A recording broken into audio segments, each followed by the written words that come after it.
चले अब इन आयत में आए हुए वर्ड्स के रूट वर्ड्स और वर्ड एनालिसिस देखते हैं। औज़ुबिल्लाहि मिनश्शैतानिर्रजीम, बिस्मिल्लाहिर्रहमानिर्रहीम। इन्नल्लज़ीना कफ़रू सवाउन अलैहिम अअन्ज़रतहुम अम लम तुनज़िरहुम ला युमिनून। तो अब कफ़रू का रूट वर्ड देखें, काफ फा रा, कुफ्र। कुफ्र किसको कहते हैं? कुफ्र क्या असल माने किसी चीज़ को छुपाने के हैं, टू हाइड समथिंग। इसीलिए रात को भी काफिर कहा जाता है। क्यों? क्योंकि ये क्या करती हैं, तमाम चीज़ों को छुपा लेती हैं, डार्क कर देती हैं। इसी तरह किसान को भी काफिर कहते हैं। किसान को काफिर इसलिए कहते हैं कि वो बीज जो है वो ज़मीन में छुपा देता है, ज़मीन के अंदर छुपा देता है, तो किसान को भी काफिर कहते हैं। अब ये नहीं होना चाहिए कि कोई मुसलमान किसान है उसको बोले काफिर है, ये मतलब नहीं होना चाहिए। मैं आपको लुग़वी माना बता रही हूँ। और कुफर ज़्यादातर दीन से इनकार के लिए इस्तेमाल होता है। जो दीन का इनकार करते हैं ना, उसको वो कुफर में आता है। और सबसे बड़ा कुफर क्या है?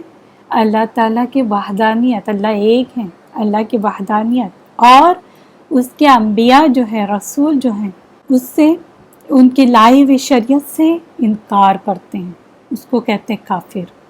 अगर इस्तिलाही मानी देखनी है तो क्या है, जिन चीज़ों पर ईमान लाना फ़र्ज़ है, जो बताया गया इस पे ईमान लाओ, जो फ़र्ज़ है, इनमें से किसी एक चीज़ का भी इनकार कुफर होगा। एक भी चीज़ का इनकार करता है तो वो काफिर होगा। इसी तरह आप देखेंगे, अगर लुग़वी माने में भी जाएंगे तो नाशुक्री को भी कुफर कहा जाता है। क्यों नाशुक्री को कुफर कहा जाता है? उसका रीज़न ये देते हैं कि जो एहसान करने वाला होता है उसके एहसान को वो छुपा रहे हैं, महसिन के एहसान को छुपा रहे हैं, इसलिए इसको भी नाशुक्री को भी कुफर कहा गया है। इसी तरह सच्चाई का इनकार, हक को छुपाना या ढांपना, उसके लिए भी काफ फारा कुफ्र का इतलाक़ होता है। आगे है सवाउन। सवाउन का रूट वर्ड है सीन वाव या, जैसे हम मसावात भी कहते हैं, सवी मसावात, उसका मतलब है बराबर, इक्वल, बराबर।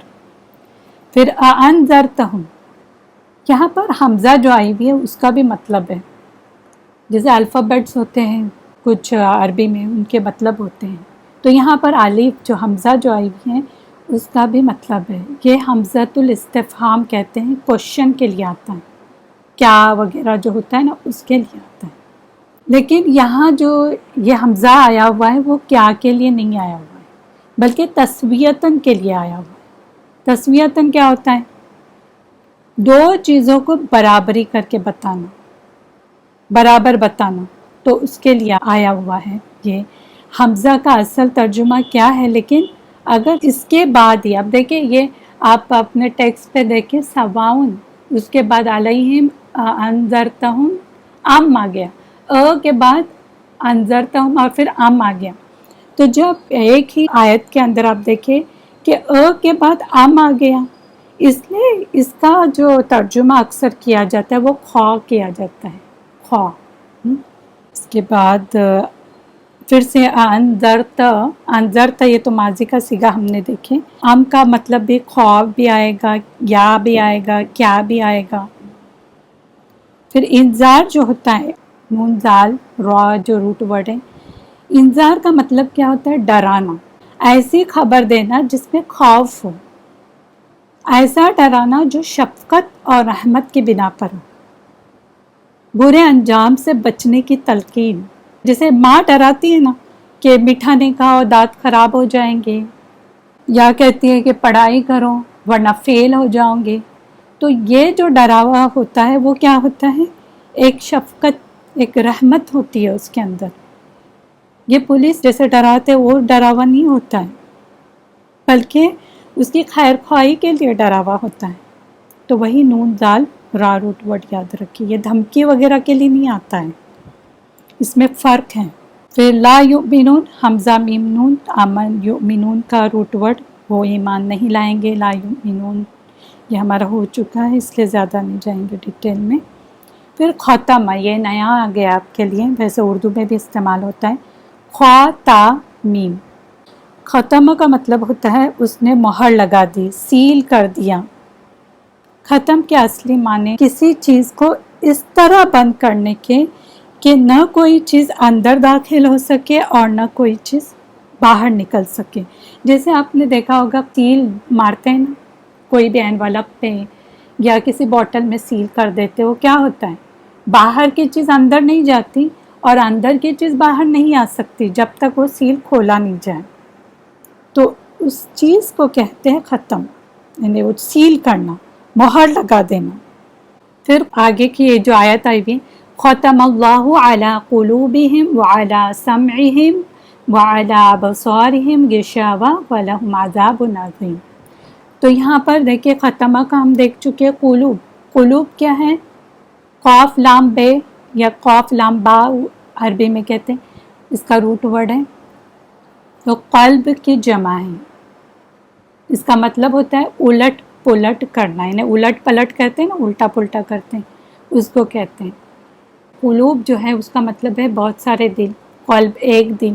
اب قلب کو قلب کیوں کہتے، دل جو ہوتا ہے وہ کیا کرتا ہے، الٹ پلٹ ہوتے رہتا ہے، کبھی اچھی حالت میں ہے کبھی بری حالت میں، کسی کے بارے میں کبھی اچھا سوچ رہا ہے برا سوچ رہا ہے، ایک جیسی دل کی حالت نہیں ہوتی، کبھی ایمان زیادہ ہوتا ہے دل میں کبھی کم ہوتا ہے۔ آپ نے اکثر دیکھے ہوں گے جب ہم اچھے لوگوں کے ساتھ اٹھتے بیٹھتے ہیں، اچھی کلاس جوائن کرتے، دین کی کلاس جوائن کرتے، اس وقت دل کی حالت کچھ اور ہوتی ہے، لیکن جب گھر میں اگر ویسے لوگ نہ ہو، یعنی دیندار نہ ہو، یا کوئی ایسی محفلوں میں ہو جہاں پر بالکل دین کا نام و نشان نہیں بلکہ بہکانے والے لوگ ہوں، تو وہاں پر دل کی حالت الگ ہوتی ہے، تو دل الٹ پلٹ ہوتا رہتا ہے۔ انشاءاللہ اس کا علاج بھی ہم دیکھیں گے کیا کرنا ہے، آگے وہ منافقین کی آیت میں آئے گا۔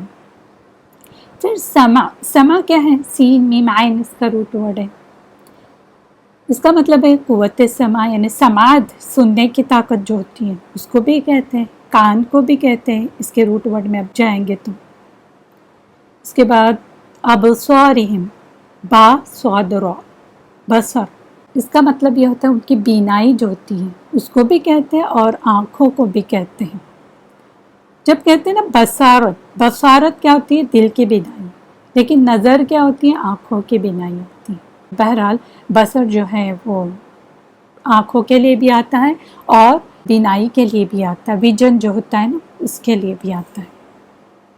پھر غشاوہ، غین شین یا، اس کا مطلب ہوتا ہے بے ہوش ہونے کے لیے بھی آتا ہے، اس پہ غشی تعریف بھی ہم بولتے ہیں نا، یا چھانے کے لیے، چھا جانا، ڈھانپنے کے لیے آتا ہے۔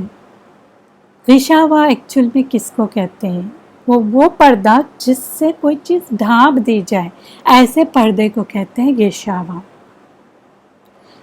پھر آتا ہے عذاب، عذاب کا روٹ ورڈ ہے عین ذال با، جس کا مطلب ہے سخت تکلیف، خواہ ذہنی ہو یا جسمانی ہو، کوئی بھی تکلیف ہو سکتی ہے۔ عذاب، دکھ، برا بدلہ، ویسے اگر روٹ ورڈ سے دیکھا جائے تو میٹھا پانی اس کے لیے بھی استعمال ہوتا ہے، لیکن یہاں پر ہم اتنا ہی دھیان میں رکھیں گے کہ ہم جس عذاب کی یہاں بات کر رہے ہیں وہ عذاب کون سا ہے، سخت تکلیف کا عذاب جو جہنم کا عذاب ہے۔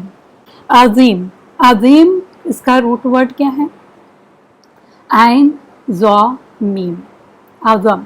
اعظم ایکچولی عربی میں کس کو کہتے ہیں، ہڈی کو کہتے ہیں۔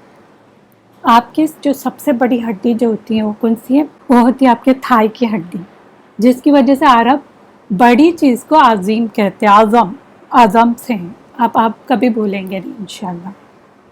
تو روٹ ورڈ بھی سکھانے کا، سمجھانے کا مقصد یہ ہے کہ آپ ایسے یاد رکھیں کہ یہاں امام کے پیچھے آپ کھڑے ہیں نماز میں، اور جو ہماری تفسیر ہو رہی ہے وہ سب آپ کے دماغ میں گھوم رہی ہیں،